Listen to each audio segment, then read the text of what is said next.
As a kid, and even now, I always preferred DreamWorks over Pixar. They just felt like they had more going on and took more risks. And Pixar do feel like an extension of Disney rather than its own thing, and that's a shame. Having a huge crossover celebrating all of DreamWorks IP was such a good idea, especially as a racing game. In fact, all of this was such a good idea it was done on the PS3. Which, even then, that original racing crossover game was only done because Bob and Shrek appeared in Madagascar karts on the PS3.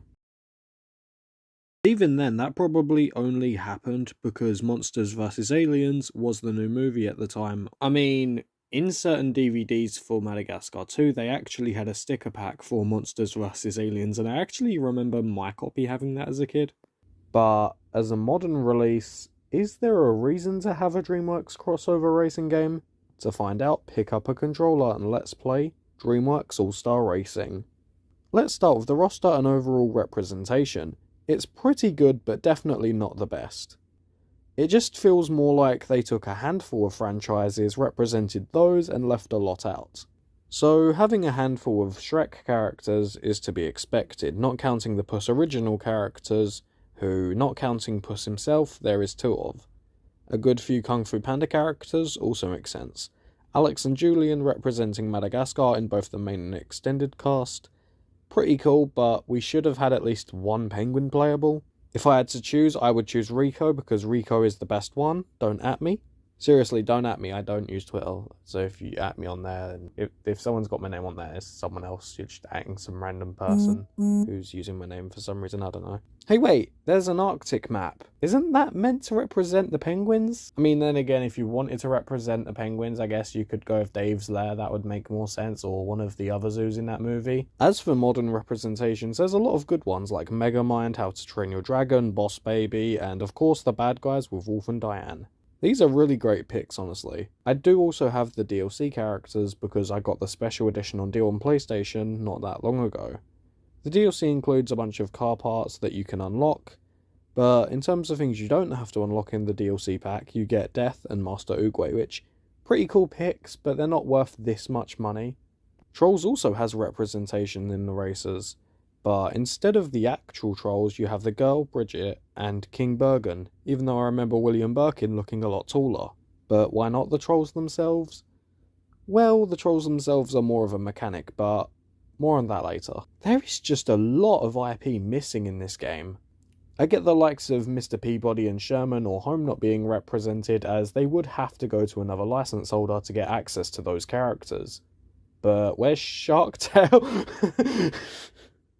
But seriously, where the hell is the likes of B-Movie? That would be kind of funny, having Barry B. Benson in a cart.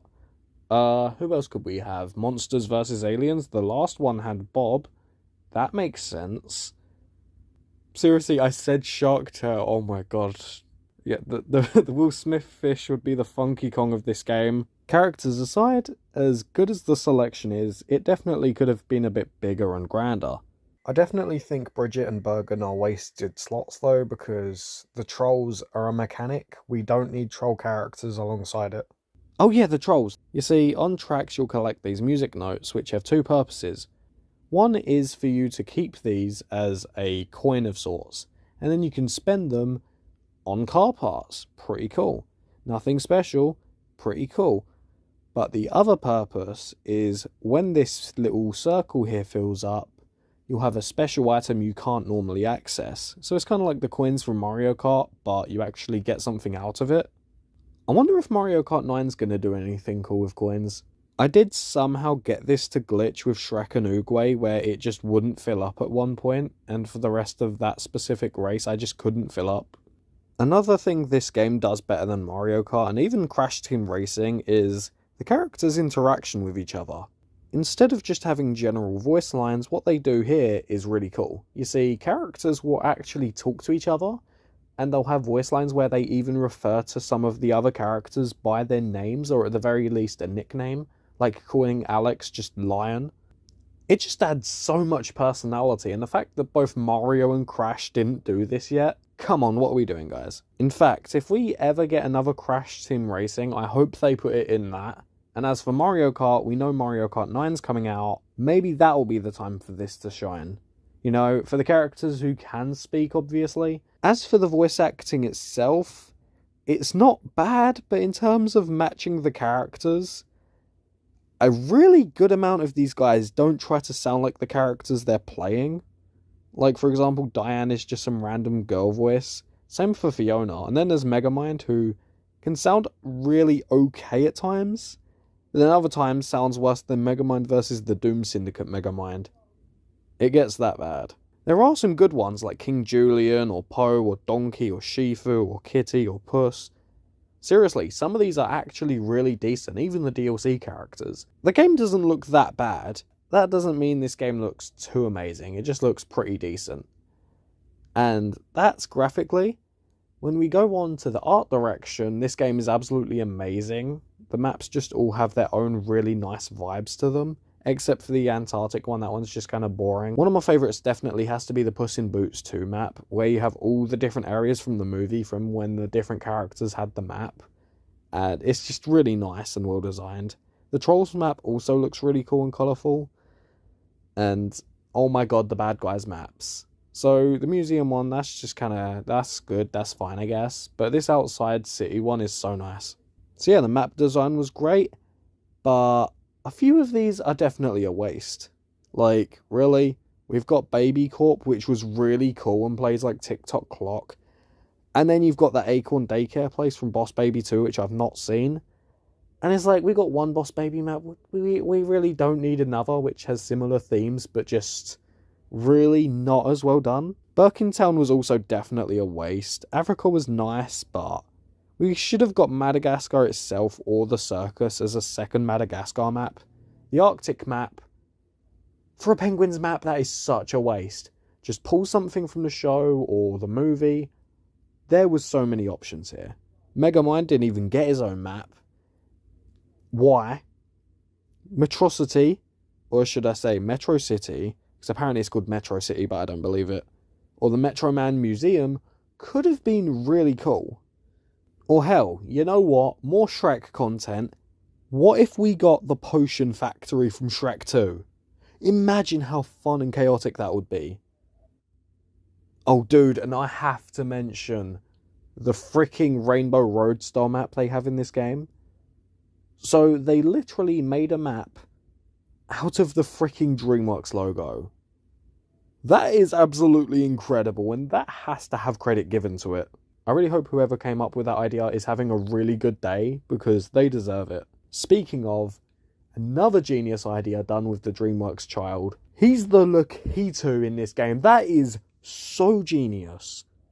How do you come up with something so excellent? Like, this is just the perfect idea for a game like this. What I don't love about the DreamWorks child in this game, however, is he has his own cup called the Moonchild Cup. It's just 4 reused maps. We don't get any new special maps for these final 4. Why didn't we get 4 really special maps? Like, seriously, why did they just reuse 4 maps we've seen in other cups? Speaking of cups, the trophies look nice. And there's also this randomized troll host thing. And what does that affect? Honestly, not much. All it affects is this little section where you can see if you did the cup with that host. See it? It affects the racetrack title banners. Oh, and it affects the music that plays in this little note countdown boost minigame thing, which is based off of the 2-second trick in Mario Kart. That's cool. As cool as that is, though, I still don't care about the troll host thing. I just care about the boost mechanic. There's also this Rainbow Road style mechanic where you can drive into these harps which create limited rainbow roads that you drive on. And of course, that makes you jump into more harps to spawn more rainbow roads. But if you're not quick enough, they can just disappear and you'll fall. It's such a fun and creative idea for a shortcut mechanic. There is still normal shortcuts, but this is still really cool as a bonus. I do also love the carts too, from basic stuff like Fiona's cart being made of onion, characters like Megamind or Boss Baby having their own vehicles turned into carts. Ah, if I'd been driving my car, things would have turned out different. Dude, that was your car. To the How to Train Your Dragon characters having dragon carts based off of their actual dragons they would ride. I don't remember Donkey being from How to Train Your Dragon, but it's all sweet stuff. Oh, also, Donkey, now I think about it, why is he an unlockable?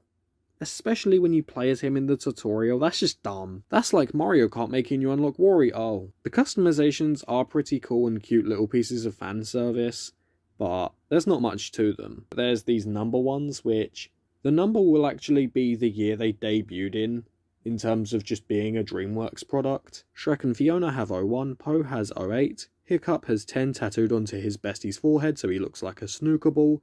You get the idea. That aside though, there is definitely some cool stuff here, like freaking Death's one here, where it has all the different puss deaths on the coffin car, or Diane's cart body with a Crimson Paw outfit on it. As for the items, there's really not much special here. There is a wide variety of items, but they're all just the same mushrooms, shells, bananas. I do like that each character has their own 2 personal items, which they are really fun pieces of extra personality for the characters, but they are still just the same basic items.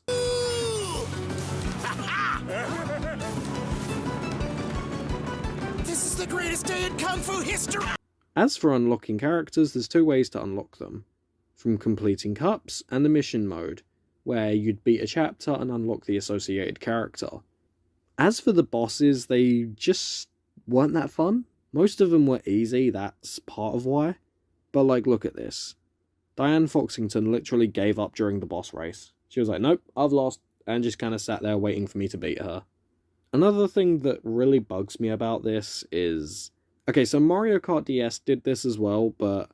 Oh yeah, Nickelodeon Races did this as well. I should probably mention that, seeing as I did a video on that game. And I didn't mention this in that video. The mission mode doesn't let you pick who you play as because of stats or whatever, but like... Why? How different could the stats really be? Trust me, they don't play that differently. Like, yeah, in this game's case, and in Nickelodeon Races 3's case, you can play as characters you haven't unlocked yet, but still, I'd rather have the choice of who I play as than play as characters I haven't unlocked who I just don't care about. One positive I will mention with this is for the boss races, the characters you play as actually make a lot of sense. Like, to get the boss baby girl, you play as main boss baby. To get Diane, you play as Wolf. To get King Julian, you play as Alex. I do also like what they did for Megamind. So, because Megamind is the only Megamind character, what they did was clever. They have you play as Diane, seeing as, like Megamind, she was once a villain, but now she's a hero. So it really makes sense because the two are quite alike. I mean, admittedly, Mr. Wolf would have made just as much sense, but you know what? Diane was an unlockable, and you played as Wolf to unlock her, so having someone else for that boss makes a lot of sense. I do wish the shop also had some unlockable characters. I think it just would have been a really fun thing to do with the store, but no, you can only get parts for your cars, and that's it. Or hell, what about different soundtracks? I mean, you could have the original songs from the movies maybe, or remixes of those songs, because this game doesn't have any. The only one it really has is, well, it's not even a full remix, it's part remix, part original song for one of the Madagascar maps, and that's it. Imagine a full-on instrumental cover of Good Tonight from the Bad Guys or something, that would go hard. And I mean, Disney Speedstorm at least had those awesome trap remixes, so this game could have done something. The game itself is solid overall, but it's definitely not worth how much it launched for, aka £50, that's like $60. No. My personal rule is, if it's not Mario or Crash, I'm not paying over £20 to £25 for it.